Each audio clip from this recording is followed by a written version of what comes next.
Hi കൂട്ടുകാർ, അസ്സലാമു അലൈക്കും വറഹ്മത്തുള്ളാഹി തആല വബറകാതുഹു. 6ാം ക്ലാസ് തജ്വീദുൽ ഖുർആനിലെ അൽ വഹദത്തു റാബി അഷ്റ 14ാമത്തെ പാഠം ഉസ്വത്തുൻ ഹസനത്തുൻ എന്ന പാഠഭാഗമാണ്. തജ്വീദുൽ ഖുർആനിലെ അവസാനത്തെ ചാപ്റ്ററും കൂടിയാണിത്. അപ്പോൾ നമുക്ക് പാഠത്തിലേക്ക് കടക്കാം. ബിസ്മില്ലാഹിർ റഹ്മാനിർ റഹീം. അപ്പോൾ പാഠഭാഗത്തിൽ ആദ്യം ഇവിടെ ഒരു ആയത്ത് കൊടുക്കുന്നുണ്ട്. അതിനെക്കുറിച്ചിട്ടാണ് താഴെ പറയുന്നത്. നമുക്കത് വായിച്ചിട്ട് ഇത് മനസ്സിലാക്കാം. സാക്കിനായ നൂനിൻ്റെയും തൻവീനിൻ്റെയും 5 നിയമങ്ങളും ഉൾക്കൊണ്ട ആയത്താണ് ഇത്. സാക്കിനായ നൂനിൻ്റെയും തൻവീനിൻ്റെയും 5 നിയമങ്ങളും ഉൾക്കൊണ്ട ആയത്താണിത്. അവ ആരെല്ലാം പഠിച്ചിട്ടുണ്ട്? അപ്പോൾ ഇവിടെ ഒരു ആയത്ത് തന്നെന്ന് പറഞ്ഞു. അതിൽ സാക്കിനായ നൂനിൻ്റെയും തൻവീനിൻ്റെയും 5 നിയമങ്ങൾ. സാക്കിനായ നൂനിനും തൻവീനിനും 5 നിയമങ്ങളുണ്ട്. ഏതൊക്കെയാണ്? ഇൽഹാർ, ഇദ്ഗാമും ബിഉന്ന, ഇദ്ഗാമും ബിലാ ഉന്ന, ഇഖ്ഫാ, ഇഖ്ലാബ്. ഇങ്ങനെ 5 നിയമങ്ങളുണ്ട്. ആ 5 നിയമങ്ങളും ഈ ഒരു ആയത്തിൽ ഉൾക്കൊള്ളുന്നുണ്ട്. നമുക്കൊന്ന് നോക്കാം. ഇവിടെ വല ഇൻ അസാബക്കും. അപ്പോൾ ഇവിടെ സാക്കിനായ നൂനിന് ശേഷം, അതായത് സുക്കൂനുള്ള നൂനും സാക്കിനായ നൂനും ഒന്ന് തന്നെയാണ്, മനസ്സിലാക്കണം. സുക്കൂനുള്ള നൂനിന് ശേഷം അംസ വന്നു, ഇൽഹാറിൻ്റെ അക്ഷരമായ അംസ വന്നു. പിന്നെന്താണ് ഇവിടെ വരുന്നത്? ഫളും മീന, തൻവീൻ്റെ ശേഷം മീമ്, ഇദ്ഗാമും ബിഉന്നയുടെ ഹർഫായ മീമ്. അപ്പോൾ ഇവിടെ ഇദ്ഗാമും ബിഉന്ന. അപ്പോൾ ഇവിടെ ഇൽഹാർ വന്നു, ഇവിടെ ഇദ്ഗാമും ബിഉന്ന വന്നു. അടുത്തതാ കഅല്ലം. കഅല്ലം, നൂനിന് ശേഷം ലാമ്, സാക്കിനായ നൂനിന് ശേഷം ലാമ്. ലാമ് ഇദ്ഗാമും ബിലാ ഉന്നയുടെ ഹർഫാണ്. ഇദ്ഗാമും ബിലാ ഉന്നക്ക് ലാമ് റാ ഈ 2 ഹർഫുകളേ ഉള്ളൂ. അപ്പോൾ ഇവിടെ നൂനിൻ്റെ ശേഷം ലാമ് വന്നു. അതാണ് ഇവിടെ ഇദ്ഗാമും ബിലാ ഉന്ന ആയത്. അടുത്തതാ തകും ബൈനകും. തകും ബൈനകും, നൂന് സാക്കിനായ നൂനിന് ശേഷം ബാ വന്നു, ഇഖ്ലാബിൻ്റെ അടയാളമായ ചെറിയ മീമ്, ഇങ്ങനെ ഇടുന്ന മീമ്, വഖഫിൻ്റെ മീമ് ഉണ്ടാവും. അപ്പോൾ മനസ്സിലാക്കണം, ഇത് ഇങ്ങനെ ഇടുന്ന മീമ് ഈ നൂനിനെ മീമായി മാറ്റിമറിച്ച് ഉച്ചരിക്കണം. അതാണ് ഇഖ്ലാബ്. അപ്പോൾ അത് ഇഖ്ലാബ് മനസ്സിലാക്കുക. അടുത്തതാ മവദ്ദതു യാ ലൈതനി. ഇവിടെ തൻവീൻ്റെ ശേഷം യാ വന്ന്, ഇദ്ഗാമും ബിഉന്നയുടെ അക്ഷരമായ യാ വന്നു. അപ്പോൾ അവിടെ ഇദ്ഗാമും ബിഉന്ന. അടുത്തതാ കുന്തു. കുന്തു, നൂനിൻ്റെ ശേഷം താ വന്നു, ഇഖ്ഫായിൻ്റെ ഹർഫായ താ. അപ്പോൾ ഇവിടെ ഇഖ്ഫാ. അടുത്തതാ ഫൗസൻ അലീമ, തൻവീന് ശേഷം ഐന് വന്നു, തൻവീന് ശേഷം ഐന്, ഇൽഹാർ. അപ്പോൾ 5 നിയമങ്ങളും അതിൽ പറഞ്ഞ്, അതാണ് അവിടെ നമ്മൾ മനസ്സിലാക്കേണ്ടത്. അടുത്ത താഴെ നമുക്ക് ബാക്കി വായിക്കാം. കുട്ടികൾ എല്ലാവരും എഴുന്നേറ്റു നിന്നു. മാഷാ അല്ലാ, എല്ലാം ഓർമ്മയുണ്ടല്ലേ? മിദ്ലാജ് പറയൂ, എന്തെല്ലാമാണ് ആ നിയമങ്ങൾ? സാക്കിനായ നൂനിൻ്റെയും തൻവീൻ്റെയും നിയമങ്ങൾ ഉസ്താദ് ക്ലാസ്സിൽ ചോദിച്ചതാണ്. അപ്പം മിദ്ലാജിനോട് അത് പറയാ. ഇൽഹാർ, ഇദ്ഗാമും ബിഉന്ന, ഇദ്ഗാമും ബിലാ ഉന്ന, ഇഖ്ലാബ്, ഇഖ്ഫാ. ഇൽഹാർ എന്നാൽ എന്ത്? അവയുടെ ഹർഫുകൾ ഏവ? മുബഷിർ പറയൂ. സാക്കിനായ നൂനിൻ്റെയോ തൻവീനിൻ്റെയോ ശേഷം ഹംസ, ഹ, ഐന്, ഹ, ഐന് എന്നീ 6 ഹർഫുകളിൽ ഒന്ന് വന്നാൽ നൂനിനെയും തൻവീനിനെയും വ്യക്തമാക്കി ഉച്ചരിക്കണം. ഇൽഹാർ എന്ന് പറഞ്ഞാൽ വ്യക്തമാക്കി ഉച്ചരിക്കലാണ്. ഇതിന് ഇൽഹാർ എന്ന് പറയുന്നു. സാക്കിനായ നൂനിൻ്റെയോ തൻവീനിൻ്റെയോ ശേഷം ഹംസ, ഹ, ഐന്, ഹ, ഐന് എന്നീ 6 ഹർഫുകളിൽ ഏതെങ്കിലും ഒന്ന് വന്നാൽ ആ നൂനിനെയും തൻവീനിനെയും വ്യക്തമാക്കിയിട്ട് ഉച്ചരിക്കാം. ഇതിനാണ് ഇൽഹാർ എന്ന് പറയുന്നത്. ബാറക്കല്ലാഹു ലക്ക. ബാറക്കല്ലാഹു ലക്ക. ബാക്കിയുള്ള 4 നിയമങ്ങൾ ഓരോരുത്തർ പറയൂ. ഇൽഹാർ അവിടെ പറഞ്ഞു. ഇനി ബാക്കിയുള്ള ഓരോ നിയമങ്ങളും ഓരോരുത്തരായിട്ട് പറയാൻ ഉസ്താദ് പറയാണ്. മുഹമ്മദ് സിനാൻ, ഉസ്താദെ ഒരു സംശയം, ചോദിക്കൂ. ഇഖ്ഫാഉം ഇദ്ഗാമും ബിഉന്നയും ഒരേപോലെയല്ലേ? ഇഖ്ഫാഉം ഇദ്ഗാമും ബിഉന്നയും ഒരുപോലെയല്ലേ? രണ്ടും തമ്മിൽ എന്താണ് വ്യത്യാസം? ഒരു വിദ്യാർത്ഥി ഉസ്താദിനോട് സംശയം ചോദിച്ചതാണ്. ഇഖ്ഫാവും ഇദ്ഗാമും ബിഉന്നയും ഒരുപോലെയല്ലേ എന്ന്. എന്താണ് തമ്മിലുള്ള വ്യത്യാസം എന്നാണ്. വളരെ പ്രസക്തമായ ചോദ്യമാണ് സിനാൻ ചോദിച്ചത്. ഇദ്ഗാം ബിഉന്നയിൽ നൂനിൻ്റെയും തൻവീനിൻ്റെയും ശേഷമുള്ള അക്ഷരത്തെ ഷദ്ദോടുകൂടി ഉച്ചരിക്കണം. ഇഖ്ഫായിൽ ഷദ് വരാൻ പാടില്ല. അപ്പോൾ ഇഖ്ഫാവും ഇദ്ഗാമും തമ്മിലുള്ള വ്യത്യാസം മനസ്സിലാക്കുക. ഇദ്ഗാം ബിഉന്നയിൽ നൂനിൻ്റെയും തൻവീൻ്റെയും ശേഷമുള്ള അക്ഷരത്തെ ഷദ്ദോട് കൂടിയിട്ട് ഉച്ചരിക്കണം. ഇഖ്ഫായിൽ ഷദ് വരാൻ പാടില്ല. മനസ്സിലാക്കുക. ഒരു പദത്തിൽ ഇദ്ഗാമും ബിഉന്ന ഉണ്ടാവുകയില്ല.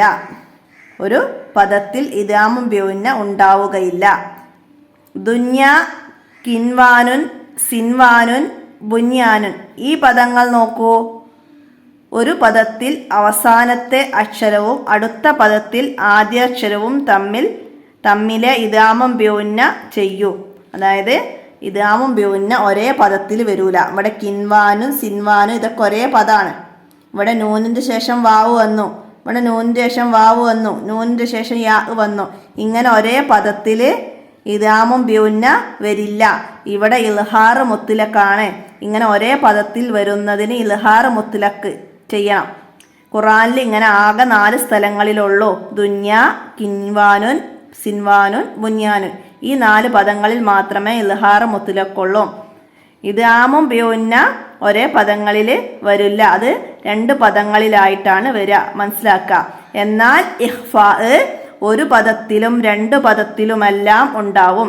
ഒരു പദത്തിൽ സാക്കിനായ നൂനും അടുത്ത പദത്തിൽ ഇഖ്ഫായിൻ്റെ ഹർഫും അങ്ങനെയും വരും. ഒരേ പദത്തിലും ഇത് 2 പദം, ഇത് ഒരേ പദത്തിൽ നൂനും താവും ഇഖ്ഫായിൻ്റെ രണ്ടും ഒരേ പദത്ത് വന്നു. അപ്പോൾ മിൻ ഖബ്ലു, കുന്തും എന്നിവ ഉദാഹരണങ്ങളാണ്. മനസ്സിലാക്കുക.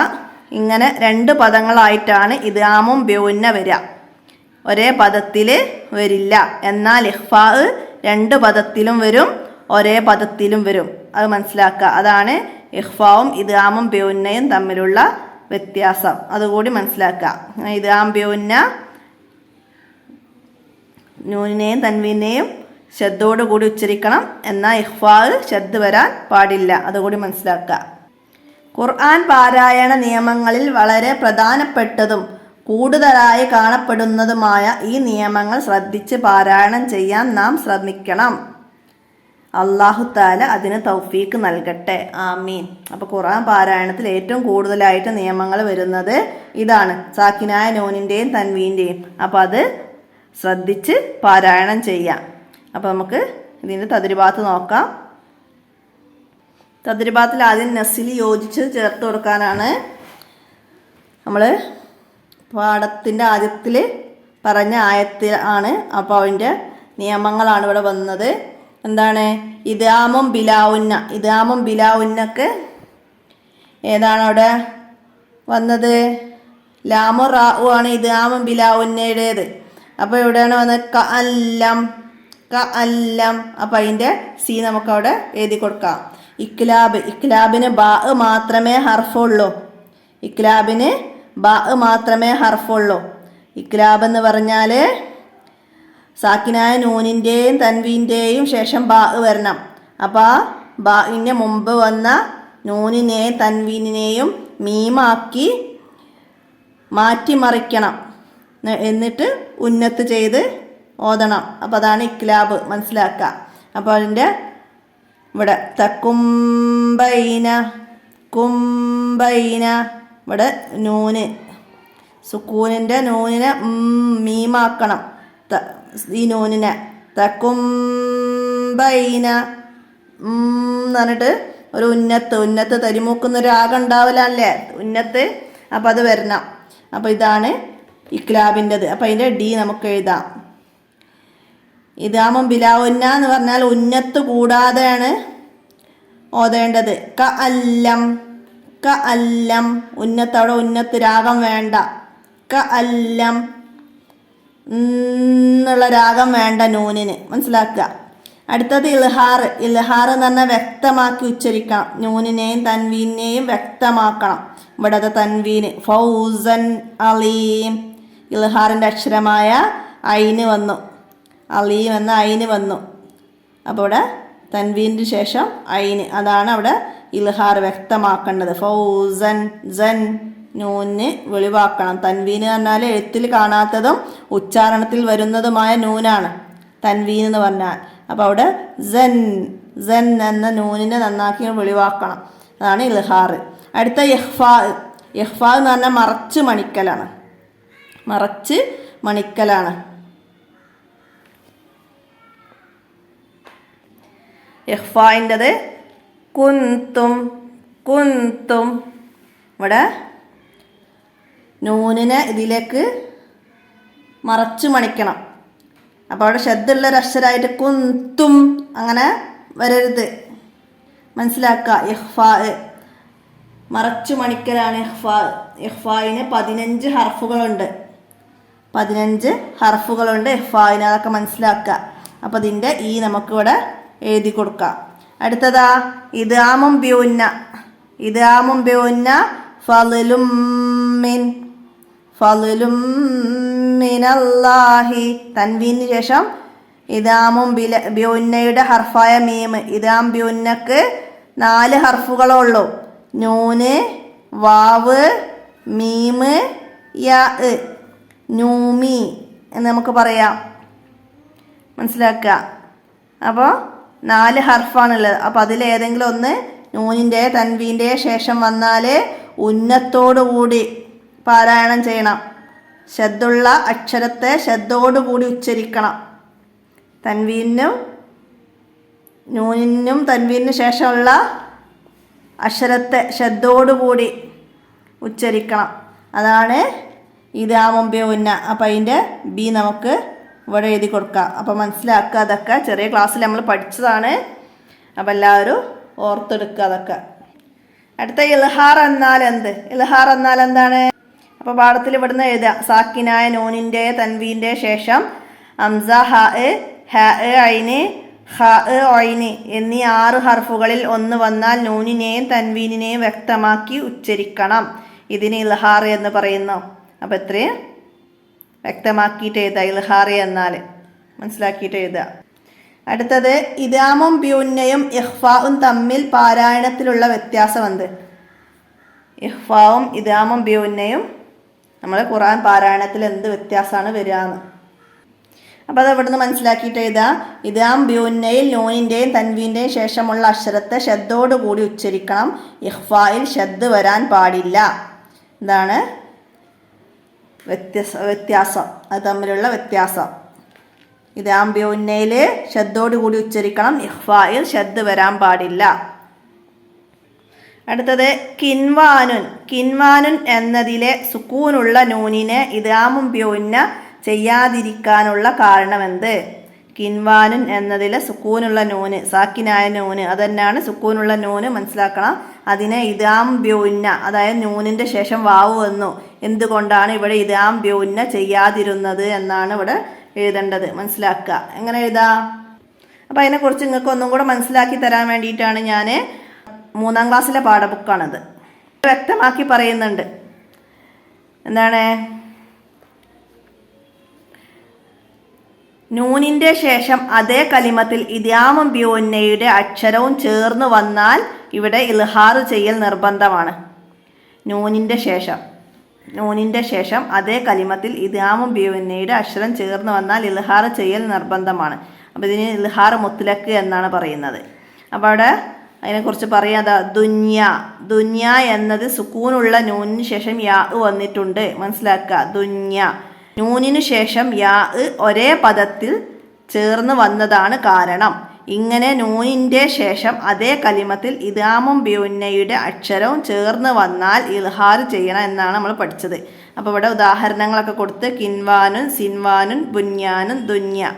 അപ്പോൾ അങ്ങനെ ഒരേ പദത്തിൽ ചേർന്ന് വന്നതാണ് ഇവിടെ ഇദ്ഗാമും ബിഉന്ന ചെയ്യാതിരിക്കാനുള്ള കാരണം. അപ്പോൾ അത് മനസ്സിലാക്കിയിട്ട് എഴുതാം. അവിടേക്ക് ഇദ്ഗാമും ബിഉന്നയുടെ അക്ഷരവും അവിടെ കിൻവാനുൻ കിൻവാൻ എന്നാണ് ചോദ്യം വന്നത്. അപ്പം നൂനിൻ്റെ ശേഷം അതേ കലിമത്തിൽ ഇദാമും ബിഉന്നയുടെ അക്ഷരം വന്നതാണ്.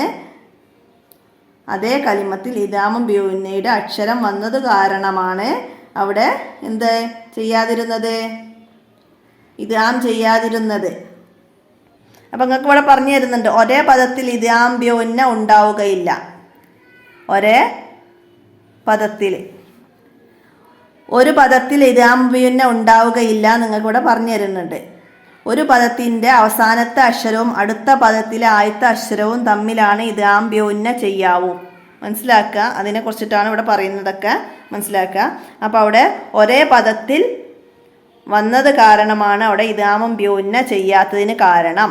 അതൊക്കെ മനസ്സിലാക്കിയിട്ട് അങ്ങനെ എഴുതുക. അടുത്ത തഹസീസ് പ്രവർത്തനാണ്. എന്താണ്? നക്ര സൂറത്ത് തൗബ. തൗബ സൂറത്തിൽ നിന്ന് 73-ാമത്തെ ആയത്ത് മുതൽ 129-ാമത്തെ ആയത്ത് വരെ സാക്കിനായ നൂനിൻ്റെയും തൻവീനിൻ്റെയും വിധികളൊക്കെ മനസ്സിലാക്കിയിട്ട് പാരായണം ചെയ്യാനാണ്.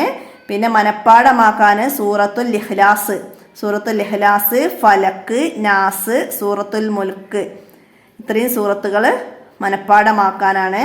സൂറത്തുൽ മുൽക്കിലെ 24-ാമത്തെ ആയത്ത് മുതൽ 30-ാമത്തെ ആയത്ത് വരെയാണ്. അപ്പോൾ അതോടെ മുൽക്ക് സൂറത്ത് അവസാനിക്കുകയാണ്. 30 ആയത്തുള്ളൊരു സൂറത്താണ് മുൽക്ക്. അതൊക്കെ മനസ്സിലാക്കുക. അപ്പോൾ അത് മനപ്പാടമാക്കാനൊക്കെ ഉള്ളത് മനപ്പാടമാക്കുക. മനപ്പാടമാക്കാനുള്ള ഭാഗങ്ങളാണ് ഹിഫ്ള് എക്സാമിന് ചോദ്യമായിട്ട് വരിക, മനസ്സിലാക്കുക. അപ്പോൾ ഇത്രയാണ് 14-ാമത്തെ പാഠത്തിൽ നിന്ന് നിങ്ങൾക്ക് മനസ്സിലാക്കാനുള്ളത്. അപ്പോൾ എല്ലാവരും ഉപകാരപ്പെടുത്തുക. ഇന്നത്തെ വീഡിയോ ഇവിടെ അവസാനിപ്പിക്കുകയാണ്. അതോടെ തജ്വീദുൽ ഖുർആനിൻ്റെ പാഠഭാഗങ്ങൾ അവസാനിച്ചിട്ടുണ്ട്. അസ്സലാമു അലൈക്കും വറഹ്മത്തുള്ളാഹി വബറകാതുഹു.